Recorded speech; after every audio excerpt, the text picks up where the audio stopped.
Hola, ahora vamos a revisar el octavo par craneal o nervio vestibulo-coclear. Como su nombre lo indica, este nervio consta de una rama vestibular y una rama coclear. La rama vestibular conforma las proyecciones que vienen desde los canalículos semicirculares, el sáculo y el urtículo, y van a conformar el nervio vestibular. La rama coclear, por su parte, conforma las proyecciones que vienen desde el laberinto y van a conformar el nervio coclear. Ambas ramas, una vez que atraviesan el conducto auditivo interno, van a fusionarse para formar el nervio vestíbulo-coclear propiamente dicho, el cual va a proyectarse a través del ángulo pontocerebeloso hacia sus respectivos núcleos. La rama vestibular va a constituir los núcleos vestibulares, medial, superior, inferior y lateral, y la rama coclear los núcleos cocleares, ventral y dorsal. La exploración de este nervio se realiza de manera separada según sus ramas. La rama coclear va a valorar la función auditiva. Como sabemos, el sonido se puede transmitir a través de la vía aérea y de la vía ósea, determinando la conducción aérea y ósea respectivamente. La conducción aérea es la que se lleva a cabo mediante la transmisión de las ondas sonoras a través del aire, las cuales van a atravesar el conducto auditivo externo, la membrana timpánica, la cadena de huesecillos y la cóclea. Esto ya en el oído interno. En cambio, la conducción ósea es la que se produce mediante la transmisión de las ondas sonoras a través de los huesos y va a seguir un trayecto contrario al que hemos mencionado anteriormente, es decir, directamente desde el hueso hacia la cóclea. La función auditiva valora la agudeza auditiva y esto, cuando se ve deteriorada de manera parcial, va a constituir lo que llamamos hipoacusia. Y si se ve deteriorada de manera total, lo que llamamos anacusia o sordera. Las hipoacusias pueden ser de conducción o también llamadas de transmisión, o neurosensorial o también llamadas de percepción, según la vía que se ve afectada. Las hipoacusias de conducción van a conformar las patologías de oído externo y medio, y las hipoacusias de neurosensoriales van a conformar las patologías del oído interno o del nervio coclear. Y las pruebas que se van a realizar para la exploración son las pruebas de agudeza auditiva, la prueba de Weber y la prueba de Rina. La agudeza auditiva se puede evaluar de distintas maneras. Una de ellas es la prueba del susurro, mediante el cual el examinador se va a acercar hacia el oído que quiere evaluar en el paciente, el cual se va a tapar el otro oído y el examinador va a susurrar 10 palabras. El paciente normalmente tiene que reconocer 8 o más de ellas. Otra manera de evaluar es la prueba del reloj o del tic-tac, mediante el cual el examinador va a acercar su reloj, que no sea digital por supuesto, hacia el oído que quiere evaluar en el paciente, el cual debe escuchar el tic-tac realizado por el segundero del reloj. Otra forma de evaluar es la prueba del roce de los dedos o el frote del cabello. El examinador va a acercar sus dedos hacia el oído que quiere evaluar y va a tener que sentir el paciente el sonido producido por el roce de los dedos del examinador. La prueba de Weber tiene el objetivo de determinar si hay hipoacusia de conducción o neurosensorial, es decir, descartar en cuál de las hipoacusias está el paciente.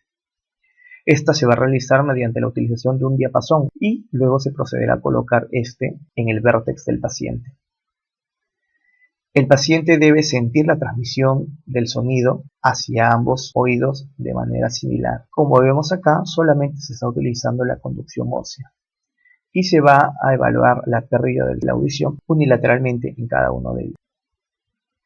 Normalmente el paciente tiene que hallar el sonido de manera similar en ambos lados, es decir, no debe lateralizar. Sin embargo, si el paciente lateraliza el sonido hacia el oído afectado, es decir, escucha más hacia el oído afectado, diremos que el paciente tiene una hipoacusia de conducción. Y si el paciente lateraliza, es decir, escucha más hacia el oído sano, diremos que tiene una hipoacusia neurosensorial. La prueba de Rina también se va a valer de la utilización de un diapasón. En este caso, el objetivo es determinar si hay o no hipoacusia de conducción. Se hace vibrar el diapasón y luego se coloca en la apófisis mastoides del paciente.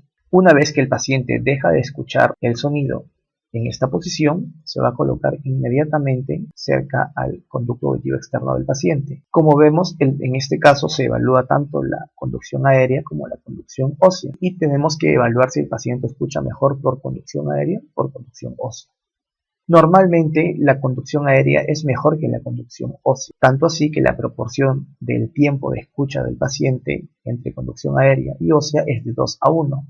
En este caso diremos que es un RINE positivo y corresponde a una prueba normal.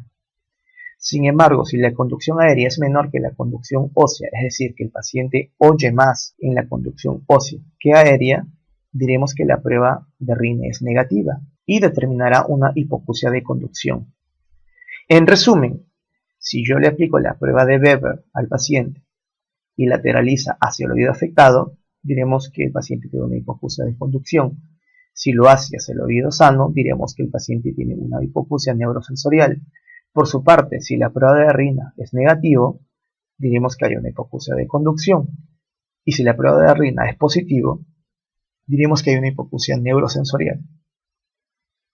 La rama vestibular va a evaluar la función vestibular y la función de vestibular va a verse afectada por alteraciones posturales, alteraciones de la marcha y el nistagmo. Y las pruebas que podemos emplear para la exploración es la prueba del nistagmo, el reflejo vestibulocular, la prueba de los índices de Varani, la prueba de Romberg, la prueba de Unterberger y la prueba de la marcha de Babinski-Weil. El nistagmo se debe evaluar en el paciente tanto hacia un lado como hacia otro lado y el paciente no debe presentar alteraciones.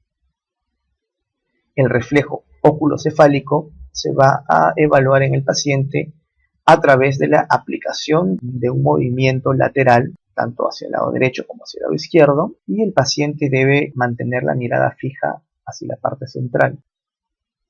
Cuando más bien el paciente sigue con los ojos el movimiento que le aplicamos hacia la cabeza, diremos pues que el reflejo oculocefálico es anormal.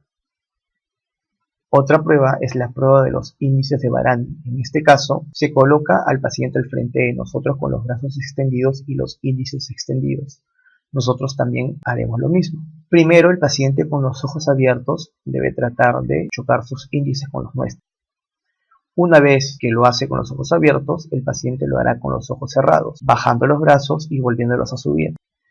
También le pediremos al paciente que lo haga con una mano y luego con la otra.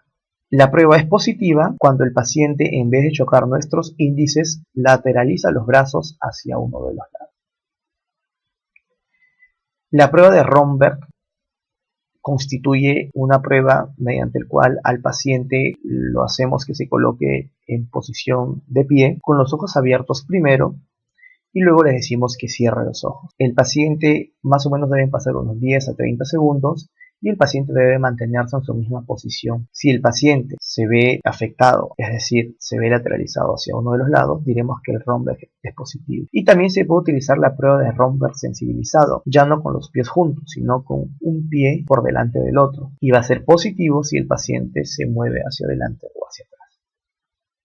La prueba de Unterberger, por su parte, constituye lo que llamamos la prueba del marcado de pasos. Le decimos al paciente que se coloque de pie con los brazos extendidos y lo hacemos marcar el paso unas 30 veces. Normalmente el paciente debe mantenerse en su misma posición. La prueba se hace primero con los ojos abiertos para que el paciente se acostumbre al movimiento y posteriormente con los ojos cerrados. Diremos que la prueba de Unterberger es positivo cuando el paciente va lateralizando su movimiento, es decir, va rotando hacia uno de los lados. Y la otra prueba es la prueba de la marcha de Babinski-Weil, mediante el cual se hace caminar al paciente tanto de manera hacia adelante como hacia atrás. Y el paciente debe hacerlo sin mayor problema. Diremos que esta prueba es positiva cuando el paciente al momento de caminar va lateralizando su movimiento, va yendo primero hacia adelante, luego se va yendo hacia un lado, luego va lateralizando más su movimiento hasta constituir incluso una posición contraria, una dirección contraria a la que empezó. Entonces diremos que el paciente tiene una marcha en estrella de Babinski. Bueno, esto es la exploración del octavo par craneal.